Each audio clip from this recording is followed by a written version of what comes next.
Hello, and welcome to another episode of the Market Pulse series. My name is Rufas Kamau, Markets Analyst at FX Pesa. So once you join in, kindly type hi in the live comment section. And these will confirm that everything is working just fine. So in this particular episode, we'll be doing something pretty simple, something that we've been doing on each and every last day. That is one, focusing on what has been happening over the week, and also trying to project on what we're expecting to be happening over the next week towards the next Thursday. So a couple of things that we'll be going through is one, looking at the major news that are currently influencing the markets. Two, we look at the economic calendar, look at the major news announcements that happened over the last 1 week. Then once we cover these, then we look at the news that we're expecting.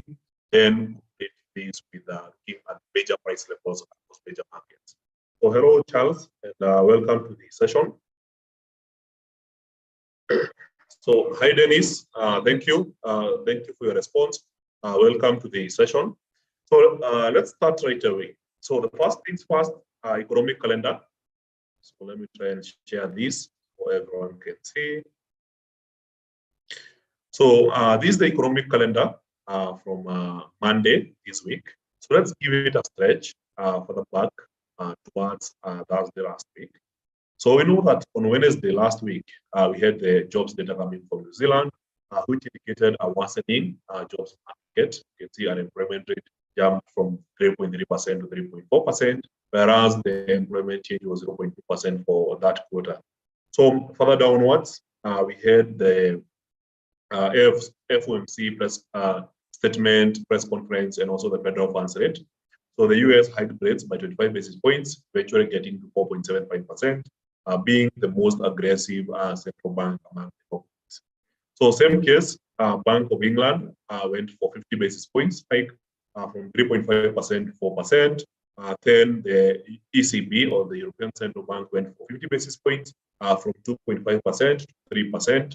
And now, as we approach the end of the week, we had the biggest surprise for the week, and this was the non-farm payrolls.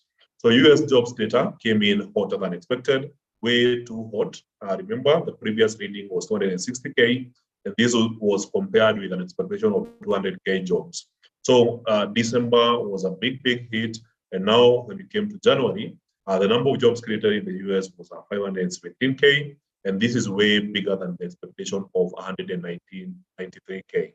So these caused a lot of volatility in the market, as we will see. And so far, it seems like one of the major data that is contributing to the movement of the markets this week. So if you look at this week, we haven't had much. So for instance, if we do a filter here, and then we do the US, then you notice that we didn't have a lot of news. The market was majorly dominated by a couple of speeches from Fed members. So as you can see, on Monday, there was literally nothing happening in the US, just the loan officer survey, which didn't move the markets. So we majorly focus on the news that has the potential to move markets. So one of the examples was the Fed Chair Powell speech on Tuesday at 8:40 p.m. So this kind of moved the markets as it accelerated the original trends that we had last week.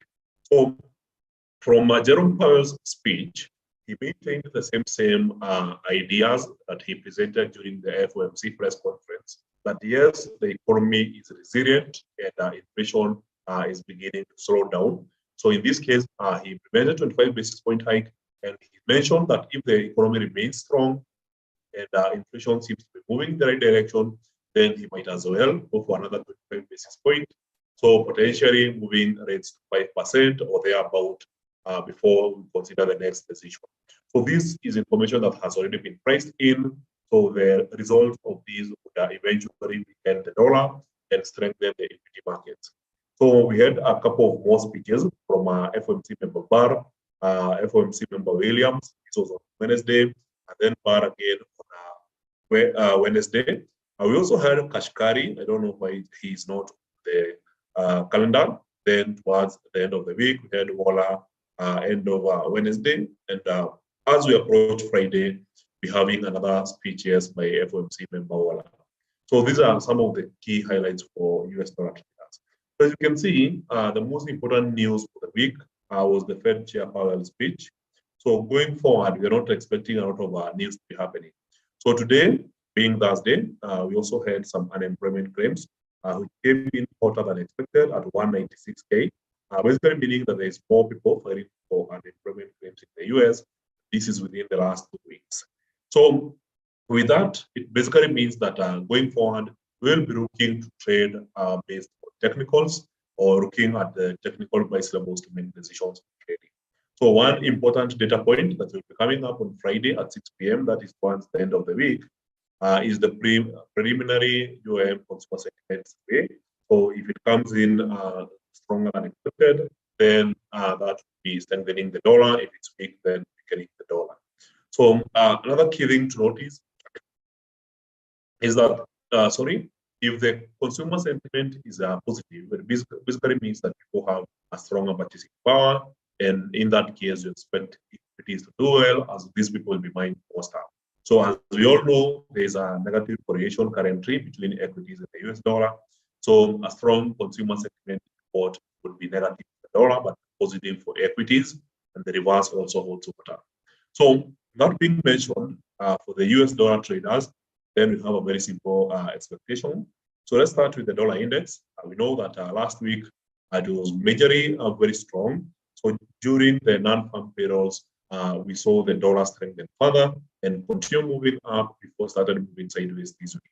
So there was a pullback here on Tuesday, then Wednesday some further pressure downwards, and today being Thursday, we have seen the dollar index continue to exert more pressure further downwards. So what this means is that with a weaker dollar, then we might be able to take advantage of other strong currencies by pairing them against the dollar and getting to benefit from their recovery. So an example is Euro USD, which has been recovering for the last 3 days. So you can see on Tuesday an attempt to go up, Wednesday, and then today made quite a good move, number of pips upwards. So if you look at Audi USD or the $7 against US dollar, Tuesday, some good momentum. Wednesday, some pullback, but today, early in the day or in the earlier sessions, was very strong before it got to these resistances started. So if you also look at pound USD, I think it's the same story. Tuesday, some strong recovery. This volatility was on Tuesday when there was the Jerome Powell speech. Then Wednesday, continued momentum with a pullback here. Then Thursday, very strong momentum here. Same for the last 3 hours when the market seems to be back. So as you can see, it's a very simple and pretty self-explanatory market. So the idea is to look for technical levels that make sense and then trade along those technical levels. So now that we have an idea that the dollar index has been losing for the last 3 days, but now in the last couple of minutes, you can see the recovery here. Then if you're a gold trader, you know how to analyze this. So remember, we had a sharp drop last week, including the NFP. Then the entire of this week, Monday, Tuesday, Wednesday, Thursday, market has been trading within a flag. So in the most recent candlestick, you can see the sharp drop in gold followed by a recovery. So a rejection of lower prices. So there's a good chance of seeing gold start to strengthen against the dollar. However, from what we are seeing in the dollar index, it seems like it broke the lower trend line. Remember, this was the low of the week. Monday's low, Tuesday's low, Wednesday's low, Thursday's low. Market breaks, tests the area, goes down, then comes back to test the area again, and there's a good chance that we're seeing the dollar index further downwards. So if the dollar index continues further downwards, then a weaker dollar index would basically mean a stronger gold. So in this case, might be looking for gold bouncing here and then starting further upwards. And this could be a very simple trade, trading within this particular flag. And if it happens to break, then we move even higher and target the origin of the move somewhere around 1920. So the origin of the sharp drop that happened here. And also, we also have a key price level in 1934 and even more price levels all the way up to the most recent high here around 1959 or even 1960. So a very interesting pattern here, a market that is trading in an inverted flag. So if it happens to bounce from here and break this upper trend line, then we might be in for some good positions, exploring even some further upside. So as we proceed, if you have any questions, feel free to type those questions in the Q&A section or in the live comment section, and I will be responding to those questions later. So hi, Christopher. Hi, Eric. Thank you, guys. Thank you for joining in the session. Let's keep this going. So we already checked what was happening, and now I think it makes a lot of sense. Check what we're expecting to be happening going forward. So let's go back to the economic calendar.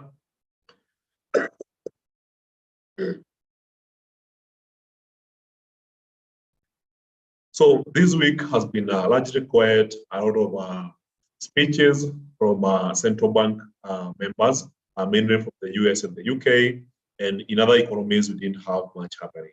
So yes, we have the cash. We had the cash rate for Tuesday in Australia. In this case, they went for 25 basis points, bringing interest rates from 3.1 to 3.35%. So unemployment rate in Switzerland came in as expected at 1.9%. Then further downwards, we had a speech from Bank of Canada, Governor Macklem. Then Fed Chair, we already mentioned that. So fast forward, tomorrow morning, we'll be looking at the CPI year over year in China. So this has the potential to move oil markets. So it will be pretty interesting to see how prices are changing in China. So focusing on both the consumer price index and the producer price index. So if they happen to slow down, basically meaning that prices are not going up extremely high, then it might indicate that we still have a weak market in China. But remember, production is going a step higher than CPI is expected to rise. And with rising CPI, then the general expectation is that there's a very vibrant Chinese economy, and these will indicate a very strong demand for oil. So an easy way to trade the Chinese news is to look at Brent oil or the WTI oil. And if CPI is hotter than expected, then you go for positive long trades on oil. If it's weaker, then perhaps short selling trades in oil. So towards the end of the week, that is a Friday, tomorrow, we will be looking at the jobs market in Canada. So this remains the most impressive or high intensity news tomorrow. But it has the potential to cause out of volatility in the market. So remember, in the previous reading, there was a big surprise here where the market was expecting a small number of around 15K, but in actual results, we saw the Canadian economy creating 104K jobs. So it was a big surprise. I don't know if you can get these. Yes, so we were expecting 5.5K jobs, and then this jumped to 104K jobs, and it was big for the market. So we could be seeing yet another surprise in the job market in Canada, and this could cause a lot of volatility in the markets. So looking at next week, this is when we expect out of news to resume. So we expect the new week to start with a lot of volatility. So first things first, we'll be looking at the CPI or inflation data from Switzerland, and this will be right on Monday. Remember, Monday is usually a very quiet day. Then once we get to Tuesday, the claimant count change, or basically the unemployment claims in the UK, then unemployment rate here. After these, we also look at the CPI. Remember, we've been saying that the CPI is the new NFP. So CPIs in the US seems to be the most high impact news for the entire economy. So whenever there's a new reading for CPI, it kind of moves the market a lot. So we normally experience a lot of volatility, especially in US dollar pairs, US indices, as well as commodities such as gold and oil. So a lot of investors will be looking forward to see the CPI reading next week on Tuesday. Remember, the expectation is that the inflation slows down to 6.2% from the previous reading of 6.5%. Then we get to the UK inflation data year over year. These will be on Wednesday. Remember, the previous reading was 10.5%. And as we keep on going through the week, then we look at the retail sales, the Empire State Manufacturing Index, and also retail sales. We have core retail sales and retail sales for the US on 4:30 p.m. Then before we get to the next session on Thursday, Then we'll be looking at the employment change and the unemployment rate affecting Australia, core machinery orders and trade balance in Japan, and last three for PPI and PPI for the US. So the PPI is short for Producer Price Index. So we will be expecting out of volatility, and as we have seen, majority of the data will be inflation data as well as jobs data affecting the various economies going next week. So yes, we enjoyed a lot of technical trading this week, but heading into next week, be prepared to get into a very busy environment. So now that you're done with that part, let's talk about the AI wars. So we have seen a lot of stuff happening in the AI wars. Since the launch of ChatGPT, we have seen a lot of stocks made a lot of news. One of the stocks that have made some big news has been Google in response to what was happening to Microsoft. So remember, some time back, and I think this was last week, Microsoft announced that it has had made a multi-billion-dollar investment in OpenAI. This is the company that owns ChatGPT. So this investment is estimated to be around $10 billion, and this allows Microsoft to integrate ChatGPT and other products from OpenAI into its own products. So it has already done that with the Bing search engine, as well as its Edge browser, and this is expected to generate more active users for the browser, as well as for their search engine, and this is expected to take head on. So ChatGPT by itself is already making big news and big strides. So one of the key highlights we have seen is that TikTok, being one of the most revolutionary applications we have seen over time, managed to reach 100 million users within the first 9 months. However, for ChatGPT, it had already made over 50 million monthly active users in December. That was the first month of activity.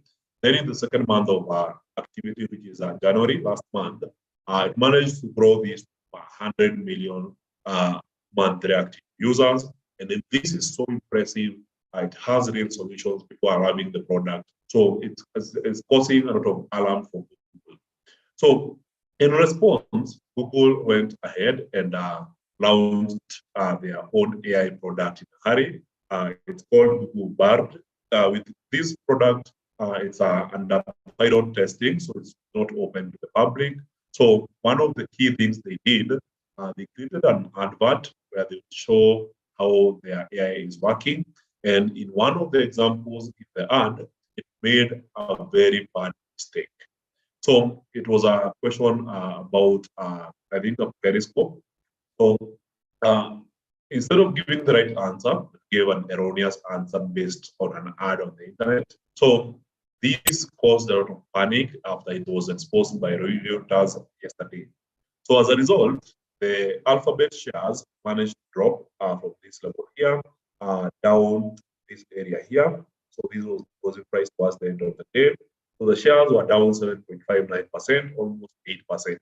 So following that, I think I shared some update earlier in the day. And as you can see, once the market opened today, opened with a gap down, and what we are seeing is some further downside. So a lot of people are losing faith in Google because they are not very confident to be able to compete with ChatGPT as well as Microsoft. So today it's down 4%. So if you knew this, you could have participated in the second wave of short selling Google. So collectively, it's down 12.6%, and this is massive. So if you manage to capture the first move, well and good, the second move, well and good, so you might be expecting some further sell-off. So the main reason we are seeing this is because about 60% of Google's revenue comes from search. So the search engine generates quite a good number of revenue. So if a lot of internet users are moving the ChatGPT way, for instance, personally, I haven't used ChatGPT for a while. Maybe I last used it in the last 5 minutes before I started these sessions. You can tell how addictive it is. So what we are seeing from the usage of ChatGPT, and now we are moving Edge and Bing, is that people are tired with ad-based or clicking through a couple of links before you can find the same information on the internet.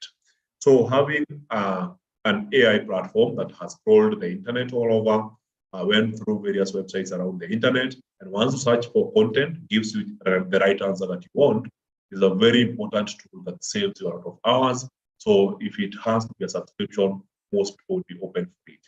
So in this case, a lot of people are worried that the model having ads, the number of links before you can find information is outdated, and you might start losing revenues as a result of this.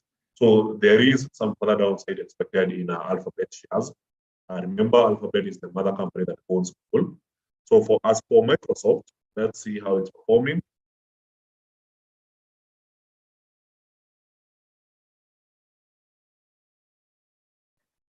So as you can see, yesterday, Microsoft opened with a gap up and then closed the gap, moving downwards. Then today, opened with a gap up in, and now you can see it as moving back downwards to attempting to close the gap. So hopefully, we'll be seeing some further upside in this. So I wouldn't say this is as much of a reversal compared with what we are seeing with Google. So with Alphabet, if you look at the swing, from the highest price here, the lowest price here, it's down 13%. But then if you compare with Microsoft, Microsoft is just slightly below. So you're looking at a stock that is down 2.61% from the most recent high, which was just yesterday. So we are very confident that Microsoft will find a way to price this and protect its market share, whereas we expect Google to be bleeding or losing more of its market share to the rest of the AI. So that big question, we're looking more to see if you have any questions and then respond to those questions as we progress. So, good one. NASDAQ, please, definitely, Fred. Hi, Eric. From Annette, I was able to get you online. Thank you, Annette. What are your views on USD trend? It's very confusing. Yes, it's quite confusing right now. Talk about currency correlation. How is USD correlated to the JPY? Those are two good questions. So first of all, look at the NASDAQ, then USD trend and correlation.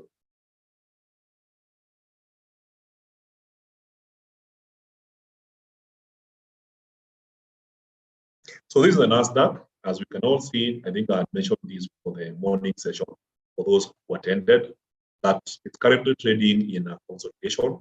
So we can say that this market is moving in a very fashion.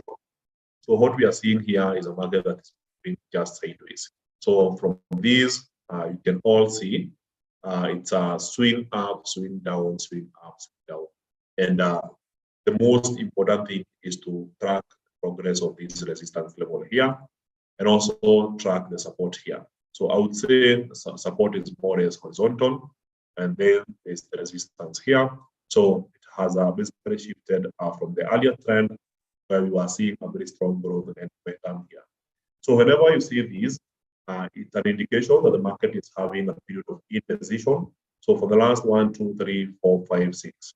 So for the last 6 days, market can be generally interpreted as a simply moving sideways. So in such a case, wait for a break outside this continuation. So a break up clearly will tell you that it's a continuation. Break down tell you it's a reversal. So it's just about preparing the two edges, just like I mentioned with gold. So with gold, we are seeing the market trading in a flag. So for those who came in late, this is what we are saying. Gold made a very strong flag gold here and then started trading within the flag here. And now, after rejecting low prices here, there's a good chance we'll be seeing the price of gold now start to move upwards towards the trend line right here. So the other question was about the dollar. So from the dollar index, you can already see what we have here. So dollar index was going up. This was last week. Gets into a sideways momentum. This has lasted 4 days, Monday, Tuesday, Wednesday, Thursday. So a very strong reversal, and then it breaks the lower trend line here. So the low of the week has been broken today. So remember, this was the lowest price on Monday, lowest price on Tuesday, lowest price on Wednesday, lowest price on Thursday before breaking, and now this is the lowest price. So it's a market that is basically changing direction.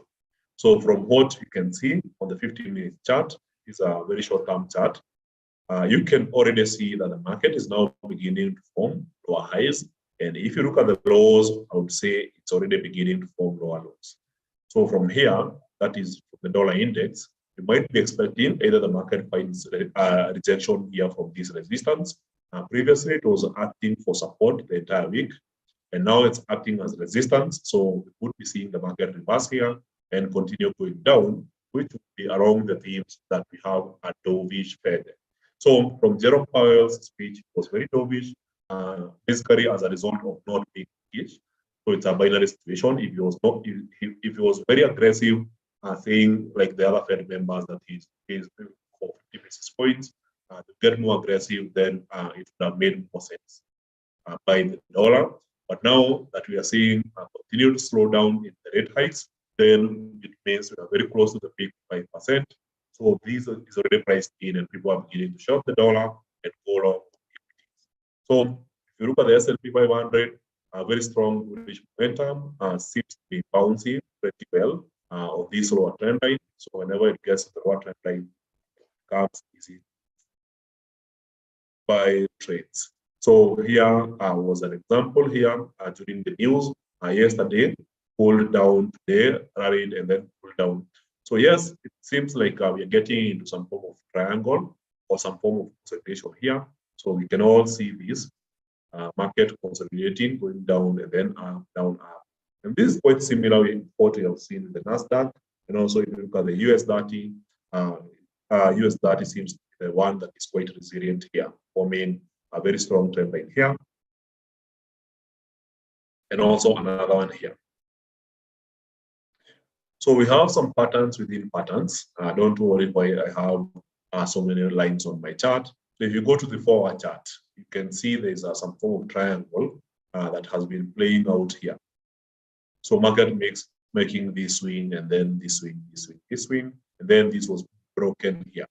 So since the market started trading above that level, I move my horizontal lines. Just give me a minute. Charts will be cleaner. Then the arrow here, then this, then remove these two. And now what we are seeing from the 1-hour chart is the market that broke this level, tested, and then went up and then found another resistance along this trend line that I just quoted here. If I was to change the color of this trend line, so it's clearer to everyone. So I'll make it blue and even thicker. Then you can see there was some form of resistance here. So even after breaking this longer-term trend line, the market goes back down once. And now in a position where we don't know whether the market will continue pushing down or whether it will bounce again back up. So the binary outcome here would be the market go back up the trend line here. And then if it gets right back into the chart, then we head here towards the water line that is corroborated with this upper trend line here, forming this average direction movement that seems to be following this particular path. So this is a key decision point. So you just have to wait and see how price behaves around this area.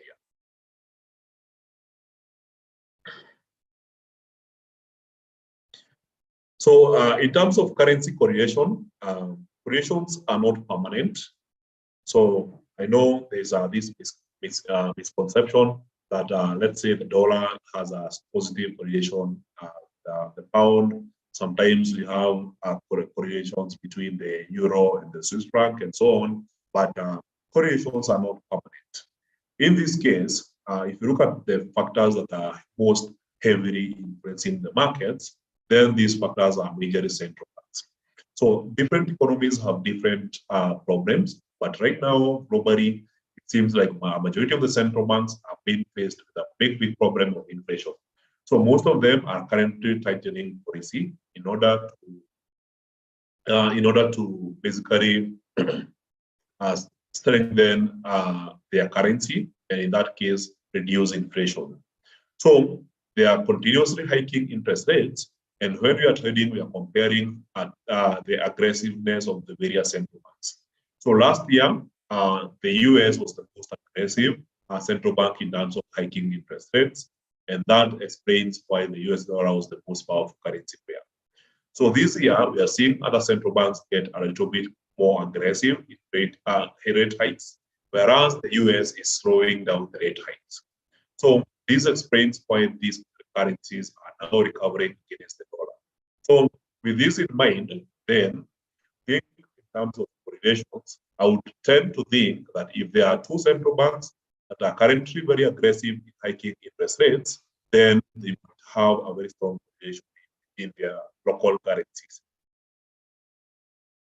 So if I go to the economic calendar and I check interest rates here, then you can see that the US dollar and the Canadian dollar have been aggressive, but so far they have stopped. Canada has stopped hiking interest rates. The US is slowing down to push a little bit further to 5%. So I would be expecting to have a very strong correlation between Canadian dollar and the US, since their monetary policies seem to be moving in the right direction or in the same direction. So for the UK and the Euro, both central banks are being very aggressive with their rate hikes. So in this case, I would expect a strong correlation between the pound and the euro. So pound USD and euro USD will probably be moving in the same direction. So Japan being alone at negative 0.1%, I wouldn't expect the central bank of Japan to be having any correlation with these other currencies, where the central banks have been hiking interest rates or even what I would describe as tightening policy. However, there's a potential opportunity where if the Bank of Japan achieves its set targets, that is rising wage rates, high inflation, and a hot real estate market, then if they happen to pivot or basically start reducing QE in preparation for rate hikes, then in that case, we might be seeing a very strong Japanese yen later this year, and it would be very easy to pick a weak currency and pair it with a very strong Japanese yen, make some cash in the markets. So that's the potential opportunity that might arise in the near future. And once it happens, then you know what to do and how to execute that. So that's all for today. Thank you very much, guys. Thank you for time. So it seems like US that is continuing for the downwards. So there's a good chance of seeing some further downside. So when the US that is moving downwards, then we expect the exact opposite in the dollar index. So whenever the dollar is weak, we are seeing weaker equity. Whenever the dollar is strong, we are seeing a weaker equity, and the opposite is also true. So this is the dollar index. You can see it's attempting to cruise higher, and as a result of that, then we are seeing the US 30 cruising further downwards. So US 500 or the S&P 500 also testing a very key support level here. So if it happens to bounce around this trend line, then this may be an area look for a potential trade. So remember, the potential trade is either a bounce, the market continues pushing higher, or a straight up break and the market starts pushing downwards, perhaps even towards the previous trend line on the lower side. So this is a very interesting point. Also, if you look at the daily chart, just a moment.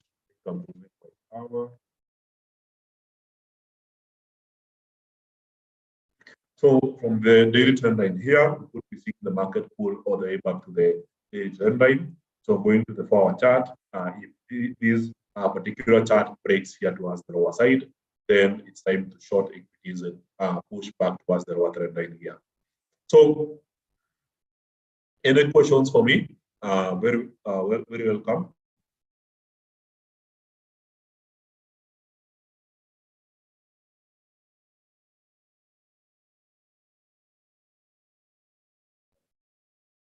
All right, guys. So if there's no question, then I don't know if there's something we have missed.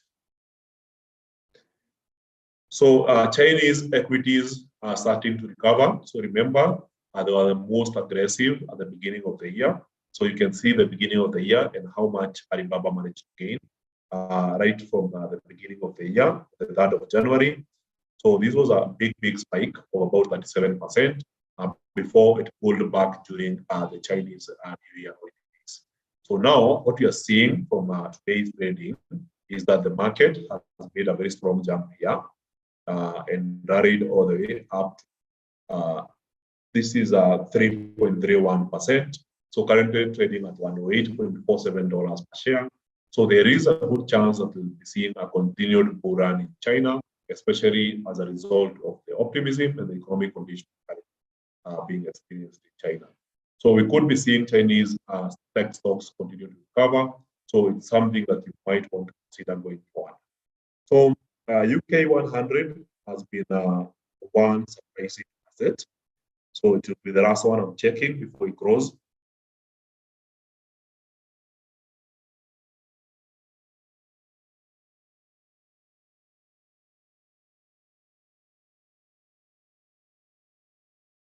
So this is the FTSE 100 index.